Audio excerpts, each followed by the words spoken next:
करने वाले हैं chapter number 7 human health and disease class 12th biology की बुक का। ठीक है, जो कि नीट के लिए भी बहुत इंपॉर्टेंट है और बोर्ड्स के लिए भी बहुत इंपॉर्टेंट है। तो देखो, पहले हम सिर्फ एनसीईआरटी रीड कर रहे हैं इस वीडियो में। Health for a long time was considered a state of body and mind where was the balance of certain humour. देखो, मैं यहाँ पर समझाती हूँ पहले इस पैराग्राफ में, पूरे पैराग्राफ में क्या लिखा हुआ है। पहले के टाइम में क्या होता था, मतलब इतनी लोगों को नॉलेज नहीं थी ना, लाइक साइंटिफिक इतने ज़्यादा साइंटिस्ट नहीं थे, तो वो लोग ना बहुत कम, मतलब अपने उन्होंने क्या ही दिया था कि एक हेल्दी पर्सन क्या होगा, जो है ना, मतलब एक हेल्थ क्या है, एक स्टेट ऑफ बॉडी और माइंड की, बस बॉडी की स्टेट और माइंड है हेल्थ। और where was the balance of certain humours, मतलब होता है लिक्विड्स का मतलब बाइल जूस, बॉडी में ब्लड होता है। तो जो थे ना पहले के ग्रीक्स लाइक हिप्पोक्रेट्स और as well as Indian Ayurvedic system of medicine asserted, उन्होंने ये बोला था कि अगर किसी भी पर्सन में ये कुछ ह्यूमर्स मतलब ब्लैक बाइल या ब्लड कंट्रोल लेवल पे रहेंगे तो जो पर्सन है हेल्दी रहेगा। बट ये तो गलत थी, बाद में ये डिस्प्रूव भी कर दी गई थी विलियम हार्वे ने एक्सपेरिमेंटल प्रूफ से। अब देखो, उसने एक्सपेरिमेंटल प्रूफ कैसे किया था, कोई भी पर्सन होगा, अगर उसके उन्होंने एक पर्सन जिसके ब्लैक बाइल ज़्यादा है, अगर उसके पास ब्लैक बाइल ज़्यादा है तो फिर उसके तो ह्यूमर बैलेंस नहीं है, तो वो उसके पास हाई फीवर होना चाहिए। तो उसने टेम्परेचर से उसको टेम्परेचर से रेगुलेट किया, तो देखा था कि भाई ये तो नॉर्मल टेम्परेचर, इसको बुखार नहीं है, ये पर्सन फिट है। तो फिर ये गुड ह्यूमर हाइपोथेसिस थी जो कि बोलती थी कि अगर हेल्थ अच्छी होगी, अगर बॉडी में सही होगा बैलेंस सर्टेन ह्यूमर्स, मतलब कुछ ह्यूमर्स का, कुछ लिक्विड्स का। ठीक है, अब हम पढ़ते हैं। और ये डिस्प्रूव किसने की थी, विलियम हार्वे ने, जिन्होंने ब्लड सर्कुलेशन भी डिस्कवर किया था, विलियम हार्वे ने। देखो वापस स्टडी से पढ़ते हैं। Health for a long time was considered as a state of body and mind where there was a balance of certain humours. This is what early Greeks like Hippocrates as well as Indian Ayurveda system of medicine asserted. ठीक है, ये मैंने आपको अभी भी समझा दिया क्या है। It was through that a person with a black bile belong to a hot personality. Hot personality का यहाँ पे मतलब है कि उसको फीवर होगा, उसका टेम्परेचर, बॉडी का टेम्परेचर हाई होगा, वुड हैव फीवर्स। सिंपल सी बात है। This idea was arrived by a pure reflective thought. Simple सी बात है, पहले में इतना लाइक माइक्रोस्कोप नहीं थे, जैसे स्टडी करते जाए सेल की, तो मतलब बहुत ही थॉट से, प्योर रिफ्लेक्टिव थॉट से ऊपर के तरीके से ही इसको ये गुड ह्यूमर हाइपोथेसिस दिया था। जैसे कि ये ना बताऊँ, पहले के क्लासिफिकेशन जो था, पहला क्लासिफिकेशन कैसे हुआ था, अगर हम एनिमल किंगडम की बात करें, पहले में तो सिर्फ सिंपल है ना बताऊँ, जो अर्ली साइंटिस्ट थे उन्होंने सिर्फ प्लांट्स को हर्ब शब्स में, मतलब जो छोटे हैं वो छोटे, तो वो ऊपर के मॉर्फोलॉजिकल को देखा था, लेकिन उनके अंदर के पार्ट्स को भी तो देखना पड़ेगा, तब उनको आप डिवाइड करोगे। बट पहले तो इतना ज़्यादा साइंटिफिकली आगे नहीं था, पहले तो अर्ली थॉट से लिए जाते। तो यहाँ पे प्योर रिफ्लेक्टिव थॉट्स दिया है। The discovery of blood circulation by William Harvey using experimental method and the demonstration of a normal body temperature in a personal with black bile using thermometer disprove the good humour hypothesis of health. इसमें मैंने आपको ये समझा दिया क्या था कि the discovery of blood circulation, जिन्होंने ब्लड सर्कुलेशन डिस्कवर किया था विलियम हार्वे, उन्होंने एक्सपेरिमेंटल प्रूव करके ये गुड ह्यूमर हाइपोथेसिस को डिस्प्रूव कर दिया। कैसे कि एक बॉडी ली जिसमें ब्लैक बाइल ज़्यादा था, तो उसको टेम्परेचर ज़्यादा होना चाहिए, फीवर होना चाहिए according to good humour hypothesis. But उन्होंने डिस्प्रूव कर दिया थर्मामीटर, उनका टेम्परेचर चेक करके। ठीक है, in later biology started that mind influence through a neural system and endocrine system और immune system is that and that our immune system maintains our health, hence mind and mental state can affected our health. देखो, of course health is affected by, देखो आप ऐसे early में तो क्या लिखा हुआ था, health for a long time was considered as state of body. बहुत लंबे समय तक सिर्फ एक स्टेट ऑफ बॉडी और माइंड के अकॉर्डिंग ही आपने हेल्थ को डिफाइन किया था, लेकिन ऐसा नहीं है ना। हेल्थी पर्सन कौन होगा, जिसको इम्यून सिस्टम अच्छा होगा, जिसका एंडोक्राइन सिस्टम अच्छा होगा। इम्यून सिस्टम वो पता है आपके रिप्रोडक्टिव हेल्थ नहीं, आपके शायद इसी चैप्टर में इम्यून सिस्टम में आगे पढ़ाऊँगी। और न्यूरल सिस्टम अच्छा होगा, न्यूरल सिस्टम का 11th क्लास में एक चैप्टर दिया हुआ है। एंडोक्राइन सिस्टम का कंट्रोल एंड कोऑर्डिनेशन आपको 11th क्लास में चैप्टर दिया है। तो वो सब कंट्रोल वे में होंगे तभी तो एक पर्सन हेल्थी होगा। किसी का न्यूरल सिस्टम खराब है, हाँ माइंड अच्छा है, और उसका क्या नाम नहीं न्यूरल, चलो छोड़ो, मान लो किसी की इम्यूनिटी वीक है, माइंड अच्छा है लेकिन स्टेट ऑफ बॉडी ठीक है, तो आप उस पर्सन को हेल्थी कैसे बोल सकते हो, उसका इम्यून सिस्टम वीक है, उसको डिजीज़ हो जाएगी बहुत जल्दी। ठीक है, हैंस माइंड एंड मेंटल, देखो इम्यून सिस्टम में आगे पढ़ाऊंगी, वैसे तो क्या लिखा हुआ है आगे अच्छे से। एंडोक्राइन वगैरह तो न्यूरल वाला तो आपने पहले ही पढ़ लिया था। माइंड मतलब माइंड सही होना चाहिए। इम्यून सिस्टम मतलब जैसे कि है ना आपकी बॉडी पे the ability of difference the ability of body due to which it protect itself from disease causing antigens, है ना, खुद एंटीबॉडी बनाता है। WBC सेल्स होती है, सोल्जर ऑफ सेल जिसको बोलते हैं, तो उसको वो उस प्रोसेस को इम्यून सिस्टम बोलते हैं। मैं आपको अगले लेक्चर में फिर शायद इसी लैंग्वेज में आगे आएगा तो मैं पढ़ा दूँगी। Of course health is affected by genetic disorder, infection and life style. देखो जेनेटिक डिसऑर्डर कहता है हेल्थ ऐसे नहीं है कि सिर्फ कुछ ही चीज़ों पे डिपेंड करती है, हेल्थ चेंज होती है। जेनेटिक डिसऑर्डर क्या होता है? Deficiencies which a child born and deficiency defects which a child inherited from his parents from birth. मतलब अगर किसी के मम्मी में कुछ बीमारी है और वो इनहेरिटेड होकर ऑफ स्प्रिंग में आ रही है, उसके बच्चों में वो बीमारी आ रही है, तो जेनेटिक डिसऑर्डर मतलब जेनेटिक से उसके बाद वो डिसऑर्डर आ रहा है, वो बीमारी आ रही है, तब वो इफेक्ट करेगा। वो पर्सन हेल्दी थोड़ी ना होगा। इन्फेक्शंस जैसे कॉमन कोल्ड होता है, वायरस होते हैं, कोविड वायरस होता है, इनसे इन्फेक्शन होकर आपकी हेल्थ बिगड़ सकती है। लाइफ स्टाइल इंक्लूड फूड, हम कौन सा खाना खाते हैं, पानी कितना पीते हैं, ज़्यादा पानी पीना चाहिए, रेस्ट की तरह एक्सरसाइज कितनी करते हैं, तो habits that we have lack etcetera. मतलब कुछ हम हैबिट्स बुरी करते हैं, कुछ हम अच्छी हैबिट्स को छोड़ देते हैं, तो वो भी हमारी हेल्थ पे बहुत ज़्यादा इफेक्ट डालती है। ठीक है, देखो okay The term health is very frequently used by everyday. How do we define it? Health does not simply mean the absence of disease or physical fitness. Health बहुत ही frequently वर्ड है जो हम daily life में सब use करते हैं, कि तबीयत बोल सकते हो आप हेल्थ। तो हेल्थ का सिंपल ये मीन्स नहीं होता कि आपके पास कोई डिजीज़ नहीं है और आप फिजिकली फिट है। हेल्थ बहुत ही कंप्लीट लाइक बहुत चीज़ों से मिलके अच्छी हेल्थ बनती है, जैसे फिजिकल, मेंटल, सोशल, आपकी लाइफ सब कुछ हेल्थ इफेक्ट उससे हेल्थ इफेक्ट होती है। देखो it could be defined as the state of complete physical, mental and social wellbeing. When a people are healthy they are more efficient at work, this increase productive and brings economic prospective. Health also increase the longevity of people and reduce infant and maternal mortality. अब देखो इस line में क्या लिखा हुआ है, people अगर कोई भी पर्सन हेल्दी होगा तो वो अच्छे से काम कर पाएगा, उसकी प्रोडक्टिविटी इंक्रीज होगी, मतलब वो ज़्यादा देर तक काम कर पाएगा और उससे इकोनॉमिक पर्सपेक्टिव भी बढ़ेगी क्योंकि उसके पास पैसे आएंगे। Health also increase longevity of people. Health अगर आपकी हेल्थ अच्छी होगी तो आप ज़्यादा जियोगे। And it reduce infant and maternal mortality. ये टर्म्स आपकी रिप्रोडक्टिव हेल्थ में आपने पढ़ी होगी। मोर्टेलिटी मतलब होती है मरने की, डेथ रेट्स आप उसको बोलते हो, ठीक है, डेथ रेट्स। ठीक है, इस पैराग्राफ में ना बताऊँ कुछ नहीं दिया हुआ, बहुत ही सिंपल वर्ड्स में दिया हुआ, तो मैं इस लाइन की एकदम हिंदी बता देती हूँ, ईजी है, आप खुद भी इसको कर सकते हो वैसे पढ़ो तो। देखो balance diet, personal hygiene and regular exercise are very important to maintain good health. Of course आपकी खाना अच्छे से खाओ, आपकी पर्सनल हाइजीन नहाओ, मतलब हाइजीनिक रहो, साफ़ सफाई से रहो, रेगुलर एक्सरसाइज करो, बहुत इंपॉर्टेंट है एक अच्छी हेल्थ को लेने के लिए। Yoga has been practice since a immortal to achieve physical and mental health. Yoga बहुत इंपॉर्टेंट है, योगा बहुत लोग प्रैक्टिस करते हैं बहुत पहले से अपनी फिजिकल और मेंटल हेल्थ को अच्छे करने के लिए।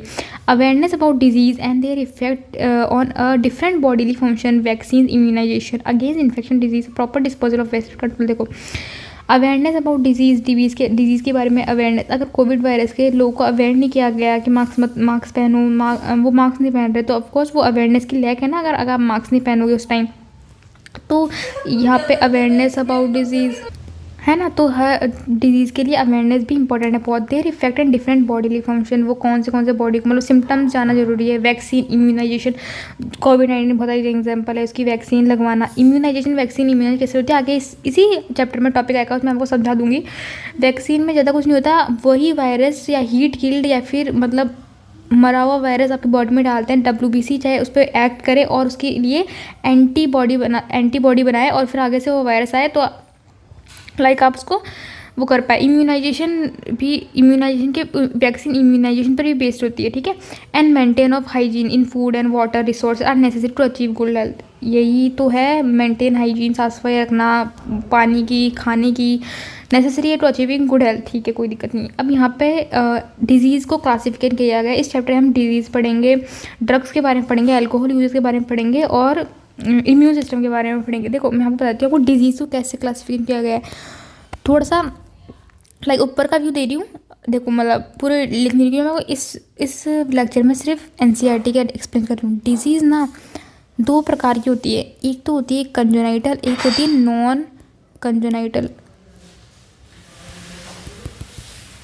कंजेनाइटल और नॉन कंजेनाइटल। कंजेनाइटल का मतलब होता है आप कोई डिजीज़, अगर मतलब कोई डिजीज़ है ना पेरेंट्स से ऑफ स्प्रिंग के पास जाएगी तो उसको बोलेंगे कंजेनाइटल, मतलब जेनेटिक डिसऑर्डर आप कह सकते हो कंजेनाइटल। नॉन कंजेनाइटल डिजीज़ वो होती है जो पेरेंट्स से ऑफ स्प्रिंग में, मतलब एक जनरेशन दूसरी जनरेशन में नहीं जाती है, जैसे कि आपके पास कैंसर हो गया वो नहीं जाता, ठीक है। और एक बहुत एक लाइन लिखी हुई है एनसीईआरटी में कि AIDS is not a congenital disease, साफ साफ लिखा। एड्स कम्युनिकेबल डिजीज़ है, कम्युनिकेबल का मतलब बताऊंगी, और एड्स लेकिन नॉन कंजेनाइटल है, एड्स कंजेनाइटल बिल्कुल नहीं है, ठीक है।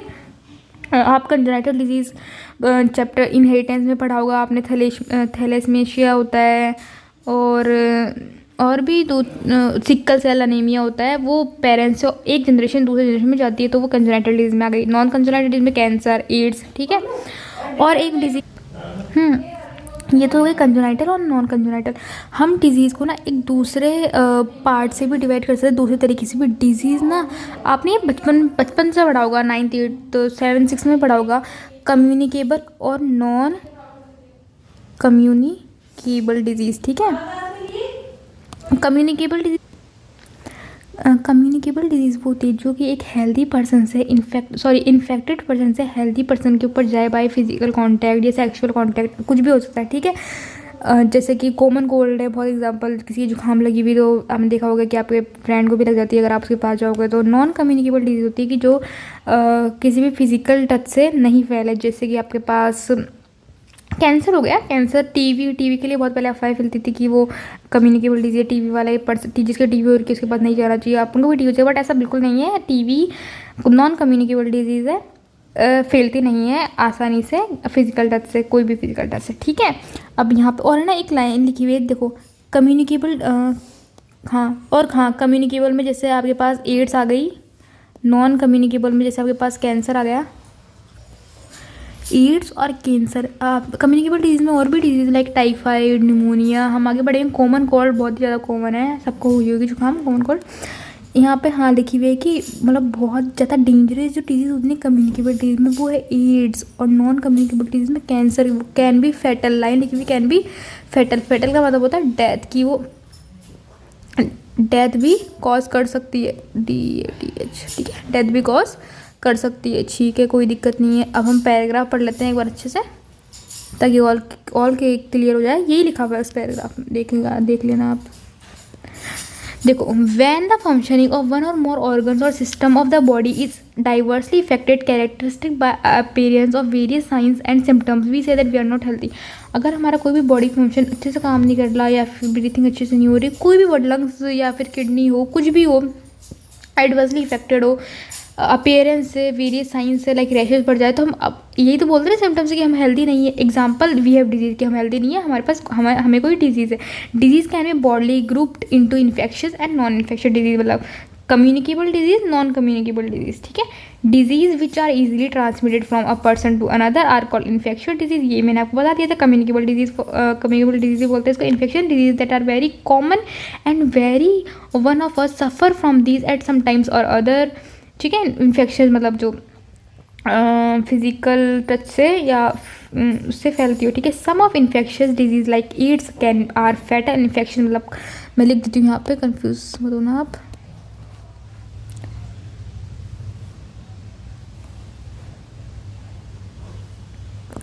कम्युनिकेबल, ठीक है, और नॉन इन्फेक्शियस में आ गया आपके पास नॉन कम्युनिकेबल डिजीज़, ठीक है, जो मतलब नॉन इन्फेक्शियस, जो ऐसे फैलती नहीं, मैं बताती। कम्युनिकेबल का बहुत अच्छा एग्जांपल है एड्स, जो कैन बी फैट। यहाँ पे मैंने कम्युनिकेबल डिजीज़ में आपको एड्स बताई थी, नॉन कम्युनिकेबल डिजीज़ में मैंने आपको क्या बताया था, कैंसर, जो कैन बी फैटल, बहुत ही ज़्यादा डेंजर डिजीज है। वो पता होगा, एड्स, कैंसर बहुत ज़्यादा फैटल डिजीज़ है, can be death causing dangerous disease है। आई मीन देखो, among the non-infectious disease, cancer is the major cause of death. Drugs and alcohol abuse also affect adverse। से सबको पता है भाई, ड्रग्स लेने से, अल्कोहल का अब्यूज़ करने से, मतलब अल्कोहल कंटेन करने से बहुत आपकी हेल्थ एडवर्सली इफेक्टेड होती है, बहुत अलग अलग टाइप से इफेक्ट होती है। Common disease in humans, okay. देखो, कॉमन डिजीज़ इन ह्यूमंस, मतलब यहाँ पे आपको ना बहुत सारी डिजीज़ के बारे में पढ़ना है। मैं बताऊँ कौन सी। एक तो पढ़ना है आपको टाइफाइड के बारे में, एक आपको पढ़ना है निमोनिया के बारे में, ठीक है। एक आपको पढ़ना है कॉमन कोल्ड के बारे में, जो कि बोलते हैं रिएंथिसिस बोलते हैं, ठीक है। Typhoid, pneumonia, common cold. आपको पढ़ना है एस्केरिस के बारे में, आपको पढ़ना है व्यूचेरियासिस के बारे में। एस्केरिस, व्यूचेरिया आपने एनिमल किंगडम में पढ़ा होगा। एस्केरिस और व्यूचेरिया ये आपने पढ़ा होगा एस्केल हेलमिंथेस में, ठीक है, कोई दिक्कत नहीं है। व्यूचेरिया आप एड्स के बारे में पढ़ोगे, आप अमीबियोसिस के बारे में पढ़ोगे, आप कैंसर के बारे में पढ़ोगे, ठीक है। कैंसर और एड्स को और भी डिटेल में दिया हुआ है कंपेयर टू दिस, और इनके लाइक ये किससे फैलते हैं, इनके पॉजिटिव एजेंट क्या होते हैं, सब हम अच्छे से करने वाले हैं। Wait 1 minute. हाँ, हमें पता है कि है ना, बताऊँ डिजीज़ किससे होती है। डिजीज़ कॉजिंग एजेंट को क्या बोलते हैं, पैथोजन बोलते हैं। ऑफ कोर्स हमारी बॉडी में कोई भी एंटीजन आता है जो हमारी बॉडी नहीं जानती, तो हमारी body like immune system WBC antibody बनाती है उससे फाइट करने के लिए, ठीक है। इसलिए WBC को सर्जिकल ऑफ सेल्स भी बोलते हैं, हम सबको पता है। तो जो पैरासाइट्स हमारे बॉडी को लाइक डिजीज़ कॉज करवाते हैं उन्हें हम पैथोजन बोलते हैं, ठीक है। तो लाइक ये भी है कि कुछ बैक्टीरियल डिजीज जो बैक्टीरिया करते हैं, कुछ फंगल डिजीज होती है फंजाई करते हैं, कुछ लाइक आपके पास एस्केल हेलमिंथेस जो एस्केल हेलमिंथेस करते हैं। तो है ना, बताऊँ जैसे आप क्या बोलती थी मैं, bacterial disease, viral disease, COVID-19 is a viral, HIV is a viral disease, HIV नहीं sorry, AIDS is a viral disease जो कि HIV वायरस से होता है, ठीक है, कोई दिक्कत नहीं है। तो बहुत सारी चीज़ें, bacteria, virus, fungus, protozoal disease भी है आपके इसमें, अमीबियासिस, जिसको हम इस चैप्टर में अच्छे से पढ़ेंगे, आगे अभी पढ़ेंगे, कोई दिक्कत नहीं है। देखो पहला पैराग्राफ देख लेती हूँ। पहला पैराग्राफ इस लाइक, और पता है जो इस पैराग्राफ में एक और चीज़ लिखी हुई है, अच्छे से पढ़ा लेती हूँ, फिर पैराग्राफ पढ़ लेंगे कि है ना, बताऊँ कोई भी जो एंटीजन होता है वो बहुत रेसिस्टेंट होता है, मतलब उसको वो ऐसा अडेप्ट होता है कि वो अपने शरीर में टिक जाए। मतलब अगर वो कोई स्टमक में जा रहा है, सपोज खाने के थ्रू स्टमक में जा रहा है, स्टमक में HCl है, तो उसको ऐसे pH कंट्रोल होनी चाहिए, उस pH में वो सर्वाइव करना चाहिए, तो वो इससे भी रेसिस्ट होता है और ऐसा बना होता है कि वो वहाँ पे सर्वाइव कर जाए और अपनी प्रोगेनी को आगे एक्सप्रेस। देखो इस पैराग्राफ में तो यही चीज़ दी है। देखो, a wide range of organism belonging to bacteria, viruses, fungi, protozoan, helminthes मतलब aschelminthes could cause disease in man यहाँ पे मतलब पर्सन के लिए यूज़ हो रहा है। Such disease causing organism is called pathogen. Simple सी बात है, मैंने अभी आपको ये लाइन एक्सप्लेन की है। Most parasite are there for pathogen, they cause harm to the host by living in or them. The pathogen can enter in our body by various means, multiply and interfere with normal vital activities, morphology and function. चलो किसी भी तरह से like food के द्वारा हमारे मुंह में शरीर में आ सकते हैं, या फिर लाइक किसी की प्रोडक्ट्स यूज़ करने के, टावल यूज़ करने में हमारे बॉडी में डिजीज़ कॉज कर सकते हैं। वेरियस मीन्स है जो कि मॉर्फोलॉजिकल और फंक्शनली डैमेज करते हैं हमारी बॉडी को। Pathogen have to adapt life within the environment of the host. Pathogen को अडेप्ट करना पड़ता है कि वो उस लाइक एसिड हो, एल्कलाइन हो, कैसा बेसिक हो, तो उसमें क्या सर्वाइव कर रहा है। For example the pathogen that is enter in the gut must know the way of surviving the stomach in low pH and resisting the various digestive enzymes। वही चीज़ है। The few representative members from the different groups of pathogenic organisms are discussed here along with the disease caused by them। यहाँ पे आपके पास discussion कर दिए गए। Prevention and control measure against the disease also briefly describe, ठीक है। यही चीज़ें यहाँ पे दी हुई। तो मैं आपको पहले ना बता दूँ, सबसे पहले ना इस यहाँ पे दिया हुआ है टाइफाइड, ठीक है।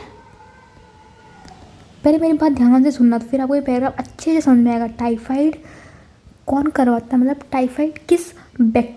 टाइफाइड कोई वायरल डिजीज़ है, बैक्टीरियल डिजीज। टाइफाइड है क्या? टाइफाइड है एक बैक्टीरियल डिजीज। इट मीन्स ये किसी एक बैक्टीरिया से होती है। जिस बैक्टीरिया का नाम है सैल्मोनेला टाइफी, ठीक है, सैल्मोनेला टाइफी। ये जो अब ये तो हो गया इसका कॉजेटिव एजेंट, ठीक है, सैल्मोनेला टाइफी।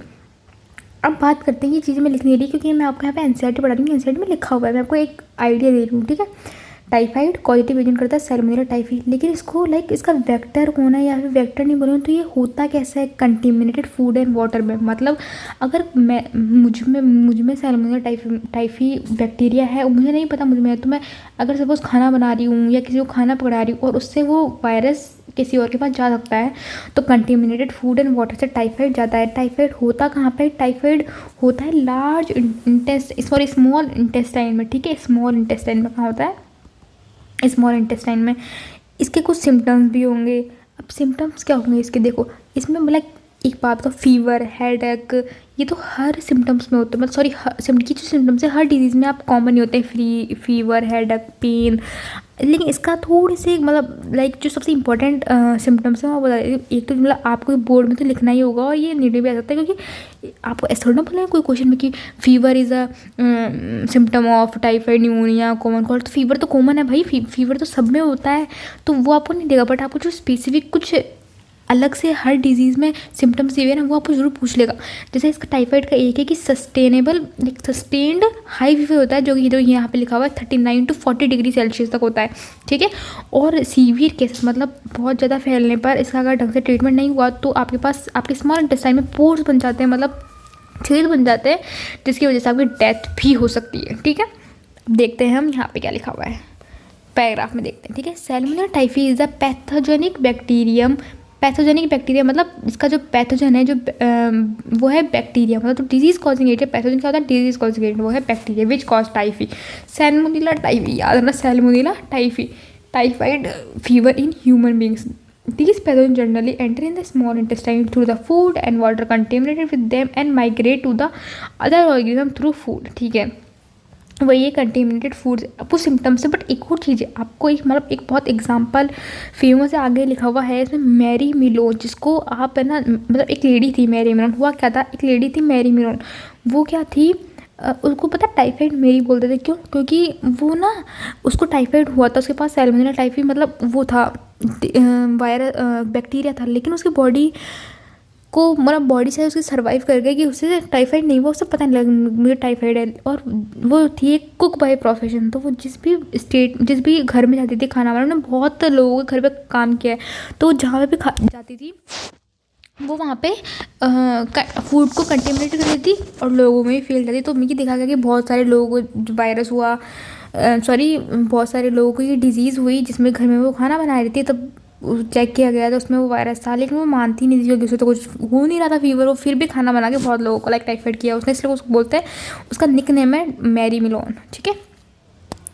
मैरी मिलोन नहीं, सॉरी, टाइफाइड मैरी, ठीक है।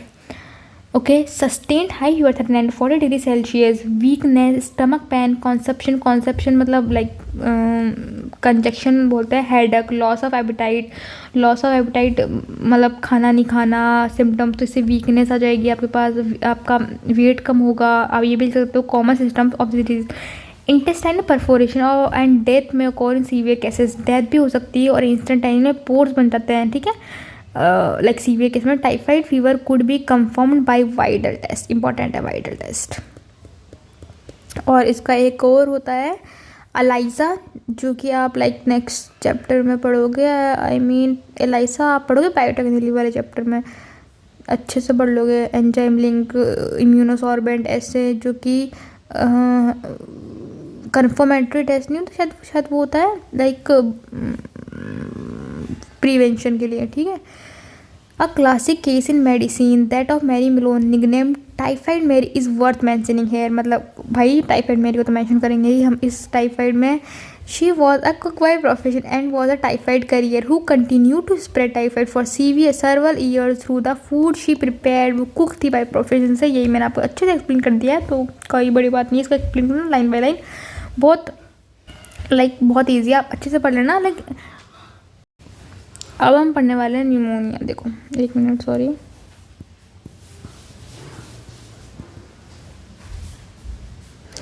निमोनिया में वही चीज़ जैसे हमने टाइफाइड में पढ़ा कि कॉजेटिव एजेंट क्या है, किससे फैलता है, कहाँ होता है, जैसे वो स्मॉल इंटेस्टाइन में, वैसे हम निमोनिया के बारे में पढ़ेंगे।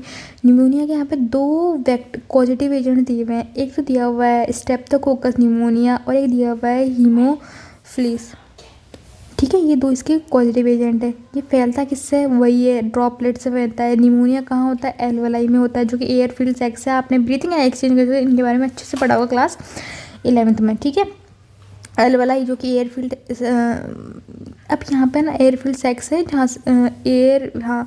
अब वहाँ से यहाँ से क्या होता है, निमोनिया से ना आपके पास यहाँ एल्वेलाई में आपके प्रॉब्लम हो रही है, वहाँ पे फ्लूइड फिल हो जाता है, जिसकी वजह से आपको ब्रीथिंग में प्रॉब्लम आती है। किस में प्रॉब्लम आती है? ब्रीथिंग में, बहुत इंपॉर्टेंट है।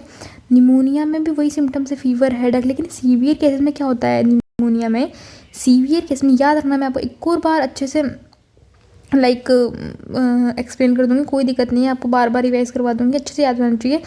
निमोनिया के 2 कॉजेटिव एजेंट है, सैल्मोनेला टाइफी, हीमोफ्लुएंजा। ये होता है एल्वेलाई में और ये होता है ड्रॉपलेट से।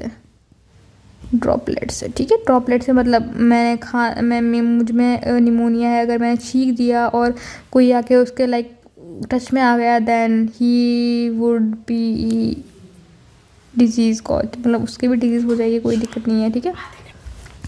ठीक है। निमोनिया मैंने कहा बताया, एल्वेलाई में होता है एयर फील्ड, जो बैलून लाइक स्ट्रक्चर होता है वहाँ पे होता है, वहाँ पे फील्ड भर जाता है, इसमें आपको ब्रीथिंग में प्रॉब्लम होती है। अब आपको ना ब्रीथिंग में प्रॉब्लम होगी, ठीक है। निमोनिया में मैं बताया वही सिम्टम्स होते हैं सारे डिजीज़ के, फीवर, हेडेक, ठीक है। इसमें जैसे कि आपके पास टाइफाइड में, सॉरी बच्चों अगर आपको आवाज़ नहीं होगी तो मैं एक बार फिर से बता देती हूँ, कोई बात नहीं, सॉरी। BUD 100 है ना। देखो अब जो निमोनिया है, देखो जैसे कि निमोनिया जो कि अपने पहले पढ़ी टाइफाइड डिजीज़, देखो याद करो, मेरे साथ याद करो, टाइफाइड डिजीज़ पढ़ी, सैल्मोनेला टाइफी से होती है, उसका जो पॉजिटिव एजेंट है तो सैल्मोनेला टाइफी होता है, यही था, सॉरी ये बता दिया मैंने। कंटेमिनेटेड फूड्स होती है, स्मॉल इंटेस्टाइन में होती है, सीवियर केस में पोर्ट्स हो जाते हैं, सिम्टम्स बात कर रही हूँ, और सस्टेन हाई फीवर होता है, 30 to 49 डिग्री सेल्सियस तक टेम्परेचर पहुँच जाता है, ठीक है। और वो होता है स्मॉल इंटेस्टाइन। वैसे ही हम पढ़ेंगे निमोनिया के लिए। निमोनिया के 2 पॉजिटिव एजेंट दिए हुए हैं, निमोनिया भी एक बैक्टीरियल डिजीज़, आप 2 ही बैक्टीरियल डिजीज़ चैप्टर में पढ़ोगे, निमोनिया और टाइफाइड, ठीक है। अब बैक्टीरिया से होती है स्ट्रेप्टोकोकस निमोनिया, और हीमोफिलस इन्फ्लुएंजा होती है, ठीक है। निमोनिया कहाँ होती है? एल्वेलाई में, जो कि air field balloon like structure है आपके लंग्स में। आपने ब्रीथिंग एक्सचेंज ऑफ गैसेज में अच्छे से पढ़ा होगा एल्वेलाई के बारे में, ठीक है, जहाँ से एक्सचेंज ऑफ गैसेज होता है। तो अगर इनमें यहाँ पे क्या होता है, निमोनिया में इनमें ना फ्लूइड, ये एयर फील्ड होता है, यहाँ पे फ्लूइड भर जाता है, जिसकी वजह से आपको ब्रीथिंग में प्रॉब्लम होती है, ठीक है। जैसे कि बताया मैंने, हर एक बीमारी के कॉमन सिम्टम्स होते हैं, जैसे फीवर, हेडेक, और एक कहना बताऊँ इंपॉर्टेंट सिम्टम होता है जो कि स्पेसिफिक होता है पर बीमारी के हिसाब से। जैसे कि टाइफाइड के बारे में हमने पढ़ा, सस्टेन फीवर, और आपके पास स्मॉल इंटेस्टाइन में पोर्ट्स। यहाँ पे निमोनिया के लिए है कि आपके पास सीवियर केसेस में जो आपके लिप्स होते हैं और नील्स होते हैं वो ब्लूइश टू ग्रेइश पहुँच जाते हैं कलर में, ठीक है। अब निमोनिया हम अच्छे से, ये जो पूरा निमोनिया दिया हुआ है इसके एंसर रिंग कर देते हैं। Bacteria like streptococcus pneumoniae and haemophilus influenzae are responsible for the disease pneumonia, बता दिए। Humans which infected the alveoli air filled sacs of the lungs, बता दिया। As a result in the infection the alveoli get filled with fluid leading severe problem in respiration, fluid भर जाता है, देखो fluid, ठीक है। The symptoms of pneumonia include fever, chills, cough, headache, in severe cases the lips and field nails में turn greyish to bluish. A healthy person acquires the infection by inhaling the droplets, aerosols released by the infected person, even by sharing glasses, utensils with an infected person, dysentery, plague, diphtheria, some other example of bacteria। देखो यहाँ पे सिर्फ है ना, आपको एक line लिखी हुई है ये वाली, dysentery, plague and diphtheria etcetera are सब other example of bacterial disease. तो आप सिर्फ को याद रखना, बैक्टीरियल डिजीज होती है, एक तो होती है टाइफाइड, एक होती है निमोनिया, एक होती है डायजेंट्री, प्लेग और डिप्थेरिया। इसके बारे में ज़्यादा इंसेटिव दिया हुआ नहीं है, तो क्वेश्चन बनेगा तो इस डिजीज में इनसे ही बनेगा, ठीक है। कोई बात नहीं, अब आएगी, इसमें कोई दिक्कत नहीं आएगी, बहुत ही ईजी है। देखो मेरे साथ रिवाइज करो। सबसे पहले हमने क्या पढ़ा? टाइफाइड पढ़ा। टाइफाइड का पॉजिटिव एजेंट कौन है? Salmonella typhi. होता कहाँ है? होता किससे? कंटेमिनेटेड फूड से। मैरी मिलोन का एग्जांपल दिया हुआ है। और स्मॉल इंटेस्टाइन में होता है। सीवियर केसेस में आपके पास डेथ भी हो सकती है। इंटेस्टाइन में पोर्स होते हैं और सस्टेन हाई फीवर होता है 39 to 40 degree Celsius. Sorry 39 to 40 था, क्या था? 39 to 40 था, ठीक है, कोई दिक्कत नहीं है। और निमोनिया हमने पढ़ा, निमोनिया के 2 बैक्टीरिया दिए हुए हैं, बैक्टीरियल डिजीज दोनों ही। निमोनिया के 2 पॉजिटिव एजेंट दिए, स्ट्रेप्टोकोकस निमोनिया, हीमोफिलस इन्फ्लुएंजा, जो कि होता है एल्वेलाई में। और सीवियर केसेस में आप, और ये किससे होता है? ड्रॉपलेट से होता है। और सीवियर केसेस में turn greyish to bluish, lips और फिंगर में टर्न ग्रेइश टू ब्लूइश। और आपने देखा होगा कि यहाँ पे ये ना ड्रॉपलेट से और वो ऊपर वाला कंटेमिनेटेड फूड से ट्रांसफ़र हो रहा है, तो आपके फिजिकल टच से ट्रांसफर होता है। तो दोनों डिजीज़, सारी डिजीज़ अब हम किसके पढ़ रहे हैं? कम्युनिकेबल इन्फेक्शियस डिजीज़ पढ़ रहे हैं, ठीक है, कोई दिक्कत नहीं है। मैनी वायरस ऑल्सो को डिजीज़ इन ह्यूमन्स, अब देखो यहाँ पे क्या दिया हुआ है, 1 मिनट।